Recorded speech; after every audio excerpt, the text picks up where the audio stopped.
Sudah terlihat ya? Sudah, Ibu. Belum.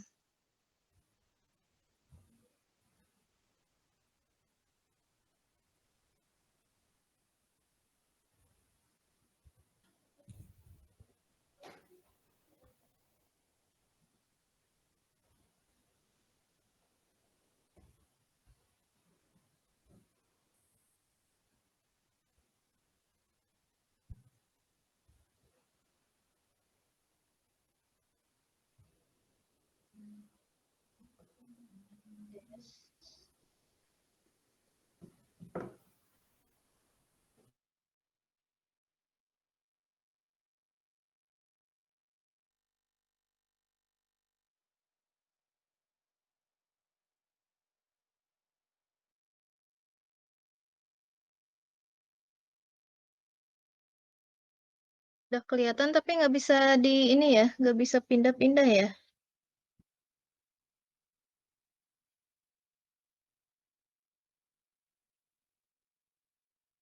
Coba stop dulu ya, bentar ya.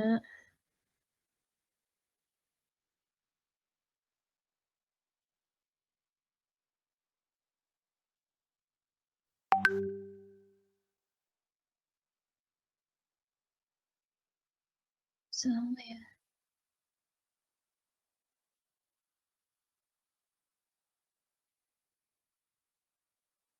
Gimana ini caranya?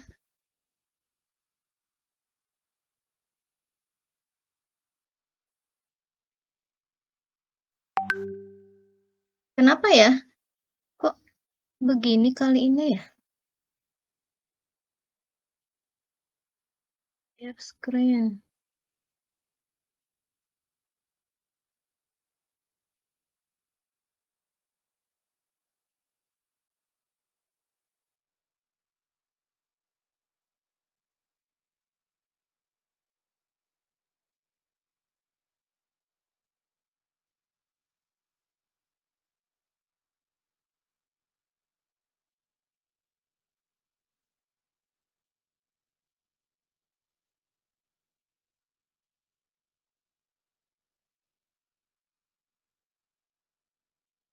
Ada yang bisa ini nggak nih? Ada yang bisa bantu nggak? Ini caranya diapain ya? Dulu-dulu nggak begini nih. Kenapa, Ibu? Ini kok nggak bisa berubah ya? Jadi cuma apa share ini aja ya, screen-nya aja ya, yang ini aja. Jadi nggak bisa nampilin yang lain.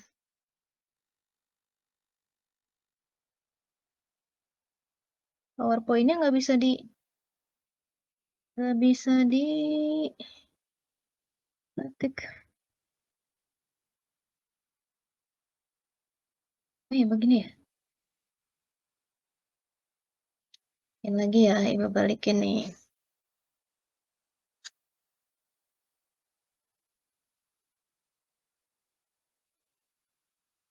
Terus, Ibu izin.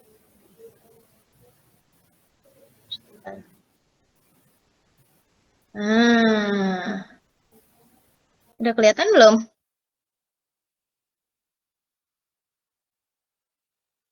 Sudah, Ibu. Udah ya. Oke, kita lanjutkan ya.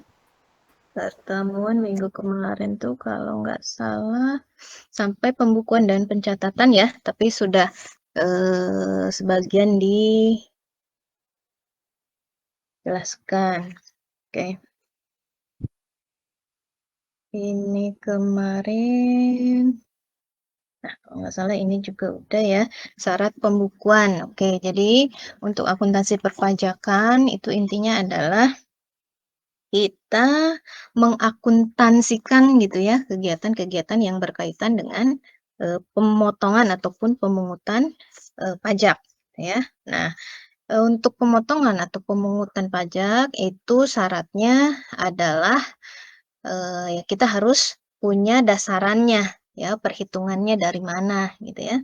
Nah, perhitungan itu kita bisa dapatkan dari pembukuan yang dilakukan oleh orang akuntansi ya, dalam hal ini laporan keuangan gitu ya. Nah, tetapi juga tidak semua usaha gitu ya, bisa dibuatkan laporan keuangannya gitu ya, bisa, dibikinkan pembukuannya gitu ya, karena memang elemen-elemen pembentuk laporan keuangannya tidak ada gitu ya di dalam aktivitas, bisnisnya gitu ya. Akan tetapi, ya tetap saja walaupun tidak bisa dibuatkan laporan keuangannya, tetap harus ada perhitungannya gitu ya, perhitungan untuk DPP, pemotongan ataupun pemungutan pajak ya. Jadi dasarannya ke mana hitungannya gitu ya. Nah kalau yang, perusahaan yang berbadan hukum sudah barang tentu ya, itu diwajibkan membuat laporan keuangan atau pembukuan, tetapi usaha-usaha yang memang,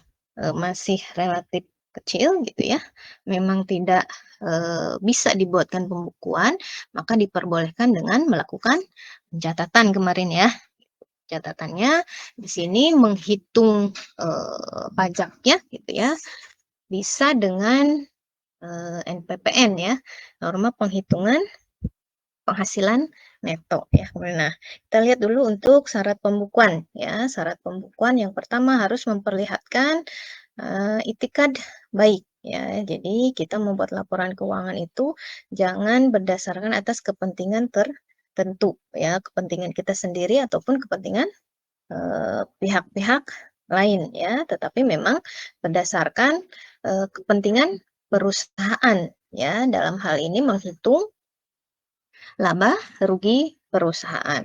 Ya, kemudian mencerminkan keadaan atau kegiatan usaha yang sebenarnya, ya, bukan usaha yang istilahnya hasil dari suatu tindakan yang ilegal, gitu ya, misalnya money laundering ataupun usaha yang sengaja diciptakan, diada-adakan, gitu ya. Kemudian usaha ini memang berkedudukan atau bertempat di Indonesia. Nah, kemudian pembukuan ini harus memakai huruf Latin, angka Arab ya, 1, 2, 3. Satuan mata uangnya adalah wajibnya sebetulnya rupiah ya dalam apa istilahnya membuat laporan keuangan gitu ya. Akan tetapi boleh selain apa namanya mata uang rupiah ya, ataupun bahasa gitu ya, bahasa seharusnya bahasa Indonesia dan mata uang rupiah, tetapi diperbolehkan, bahasa asing ya, bahasa asing di sini hanya bahasa Inggris yang diperkenankan ya. Itu pun harus berdasarkan izin dari Menko ya, Menteri Keuangan. Jadi akan ada, lampiran ya, bahwa memang sudah diberikan izin kalau laporan keuangan tersebut tidak dibuat dalam, rupiah ataupun bahasa Indonesia. Kemudian diselenggarakan dengan prinsip taat asas ya, kalau pajak itu mengakui stelsel kas ataupun stelsel akrual, diperbolehkan menurut, peraturan perpajakan. Kemudian sekurang-kurangnya terdiri dari catatan mengenai harta, kewajiban, modal, penghasilan, dan biaya, serta penjualan dan pembelian ya. Jadi harus menampilkan elemen-elemen yang bisa untuk menghitung besaran pajak yang akan dipungut, yang akan dipotong ya. Oke, kemudian nah untuk pembukuan sendiri ini, sebetulnya berulang-ulang kalau pajak itu harus taat asas ya, artinya memang tidak boleh berubah-ubah gitu ya, berganti-ganti. Akan tetapi ada kalanya ya usaha atau bisnis itu, mau tidak mau gitu ya, harus melakukan, perubahan, ya. Perubahan di sini bisa perubahan waktunya ya, tahun pajaknya atau tahun bukunya yang berubah, ataupun metodenya, ya. Jadi perubahan itu bisa 2 hal ya, metode pembukuannya ataupun tahun bukunya, ya. Nah, tahun bukunya berarti adalah tahun operasionalisasi ataupun perhitungan untuk pelaporan perpajakan ya. Kalau metodenya itu misalnya ya untuk pengakuan penghasilan dan biaya gitu ya. Misalnya dari stelsel yang, awalnya kas ya, misalnya pendapatan tertentu, berubah menjadi stelsel akrual misalnya ya, itu diperbolehkan. Kemudian, metode penyusutan ya, penyusutan aktiva tetap. Ya, misalnya awalnya pakai FIFO ya, tetapi ternyata berganti perusahaan menjadi LIFO, ya.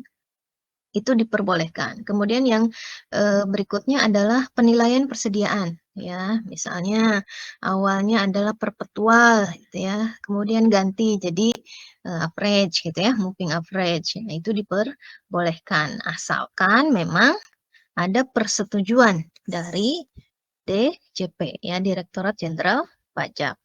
Dan perubahan ini, ya perubahan tahun buku ataupun metode itu harus diajukan sebelum dimulainya tahun buku yang bersangkutan ya dengan alasan-alasan perubahan ya. Biasanya bisnis-bisnis yang memang core-nya berubah gitu ya. Misalnya ya tadinya itu misalnya perakitan tetapi sekarang berubah jadi maklun gitu ya. Nah, itu kan berarti ada perubahan core bisnis ya, bisa jadi mengakibatkan perubahan tahun buku ataupun metode pembukuan ya. Walaupun perusahaannya masih perusahaan itu juga ya, perusahaan yang sama.